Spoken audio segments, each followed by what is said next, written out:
You were born in one of Tokyo's most forgotten districts, a place where hope evaporates faster than morning mist.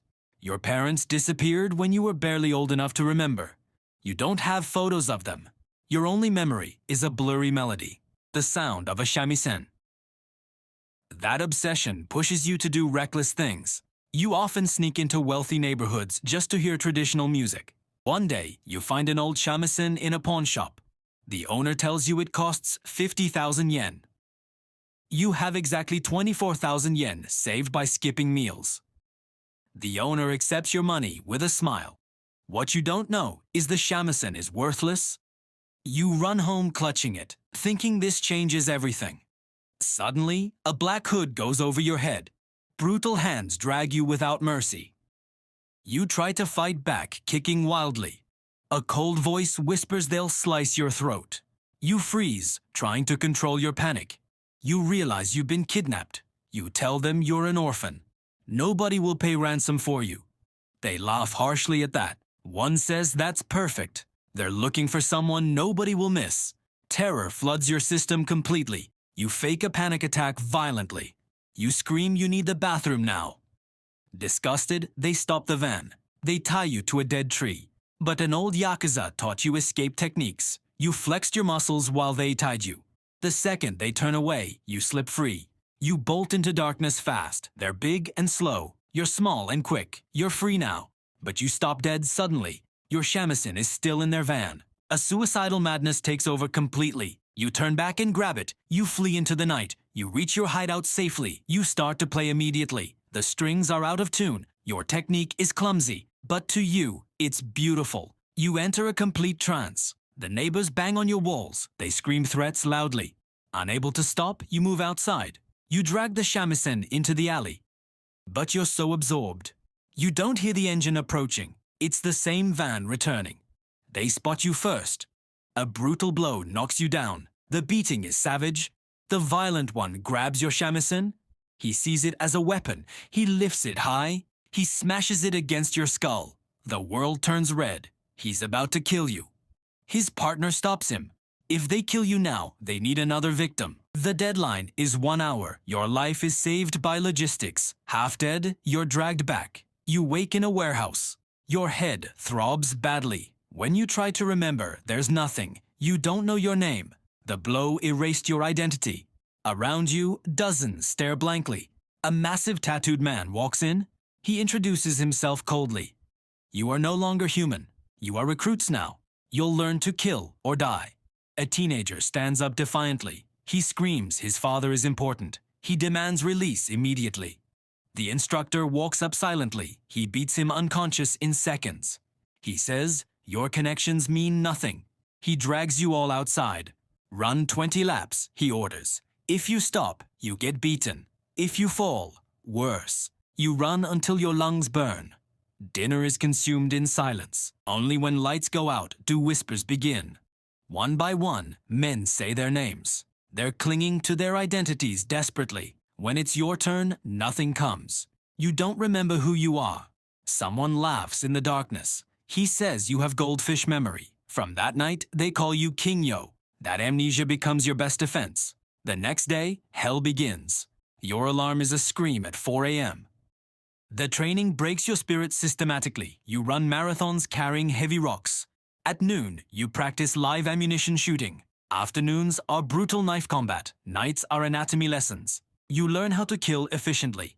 In this furnace, Cell 9 becomes sanctuary. Your cellmates become your only family. There's Nezumi the mouse, a slick thief. He can pick any lock instantly. There's Kuma the bear, a silent giant. He's the team's human shield. There's Yurai the ghost, always paranoid. He never sleeps soundly. And you, Kingyo the goldfish. Your damaged brain gives you a superpower. You forget pain almost instantly. They beat you bloody. 5 minutes later, you're smiling. That unbreakable spirit boosts everyone's morale. One night, you slice your palms. You mix blood in a sacred oath. You swear to escape together, all 4 or none. 3 months later, the final test arrives. They take you deep into the jungle. The instructor hands out rifles and maps. The order is simple and brutal. 4 teams at 4 positions. Wipe each other out. Only one team survives. Your team heads into thick undergrowth. Nezumi disarms traps expertly. Kuma carries heavy gear. Yurei scans trees constantly. At nightfall, you spot Cell 7. They're camped near a river. You watch through your rifle scope. You see a kid you shared water with. Your finger freezes on the trigger. Your humanity screams at you. But then a distant gunshot echoes. Cell 4 has started killing. If you hesitate, your family dies. Something inside you shuts off completely. The doubt vanishes entirely. You whisper the order coldly. Open fire now. 3 simultaneous shots break the silence. The targets drop instantly. There's no glory here, just cold mechanical efficiency. For 6 hours, you ambush survivors. At dawn, you're the only team standing. The instructor emerges from shadows. He walks among the bodies. He gives you a slight nod. He's not looking for psychopaths. He wants professionals who feel nothing. He walks up to you. He looks into your empty eyes. He names you squad captain. A good enforcer doesn't enjoy killing. He feels absolutely nothing doing it. You turn around slowly. Thanks to your goldfish gift, the trauma fades. It leaves room only for the next mission. For 3 years, your life becomes endless hits. You're not rookies anymore. You're an elite tactical unit.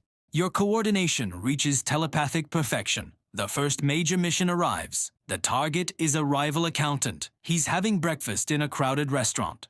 You don't go in guns blazing. Yurei confirms the target from a rooftop. Nezumi enters disguised as delivery. You and Kuma follow shortly after. Nezumi spills hot food on Kuma. Kuma shoves him violently. Nezumi crashes into the accountant's table. Bodyguards pull Nezumi away roughly, but it's already too late. Nezumi injected fentanyl into his thigh. You step in as mediator. Everyone leaves the restaurant quickly. 5 minutes later, the accountant stops breathing. It looks like natural heart attack. Months pass with more missions. You intercept an armored convoy next. You use fake police vehicles. When the trucks stop, Kuma opens fire. His machine gun tears through armor. You and Nezumi flank from both sides. You eliminate any survivors efficiently. No speeches, no sadism. Just pure operational efficiency. Another mission requires absolute stealth. The target is a Kumicho in his mansion. Nezumi loops the security cameras. You and Yurei scale the balconies silently. You inject paralytic into his leg. Then you smother him with a pillow. It appears like natural death. Through 1,000 nights of blood, you become legendary. One quiet night, the silence breaks. Nezumi looks at you with exhausted eyes. He confesses he can't stand blood anymore. He tells you he saved enough money. He wants to flee north. He wants to open a restaurant. He describes the smell of fresh ramen. He asks what your dream is. You cut him off immediately. You warn him to shut up. Those thoughts are poison here. The only retirement is death. He looks down, disappointed. But you know the walls have ears. The next morning, your phone rings. It's the Wakagashira calling.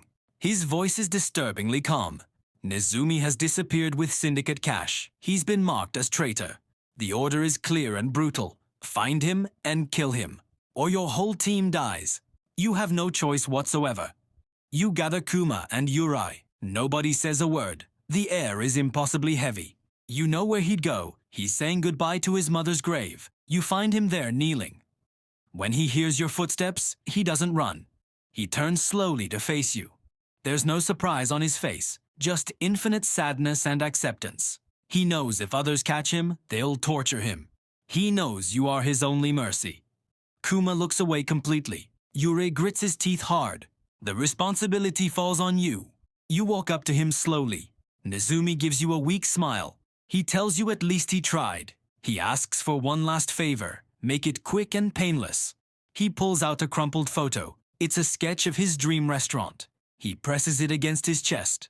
You raise your gun slowly. Your hand trembles for the first time. The world stops moving entirely. You remember the starving days together.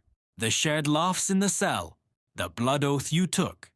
But survival is stronger than love. You pull the trigger without hesitation. The shot rings out like thunder. Nezumi falls backward onto grass. You killed him to save him. As you stare at his body, you realize something. The little humanity you had just died. His last question echoes endlessly. What is your dream, Captain? You ask Kuma what he wants. He says he wants ultimate power. You ask Yurai the same question. You realize you have nothing. You're an empty shell now. That night, you track down your kidnappers.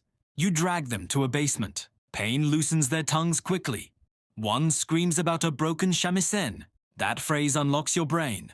Suddenly, a dam breaks inside. You remember who you were. You weren't born to kill. You were meant to create music. You leave the basement slowly. You buy the finest shamisen available. You install it in your apartment. You play for days straight, ignoring all syndicate calls. One day, an unusual order arrives.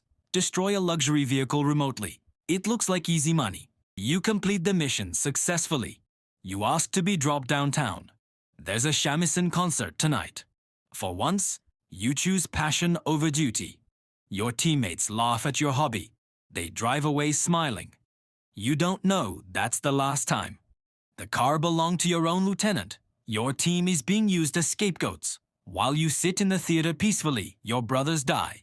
You survive only because of music. Your phone vibrates insistently in your pocket. Your instinct kicks in immediately. You notice shadows at all exits. They know you're here now. You run backstage instead of the lobby.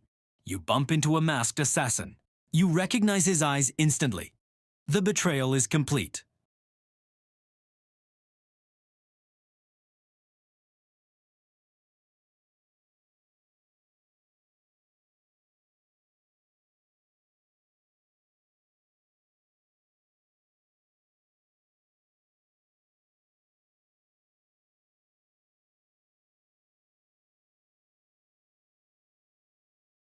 You brake hard and spin. A massive fireball lights the highway. The second SUV shoots at your tires. It plows under a semi-truck.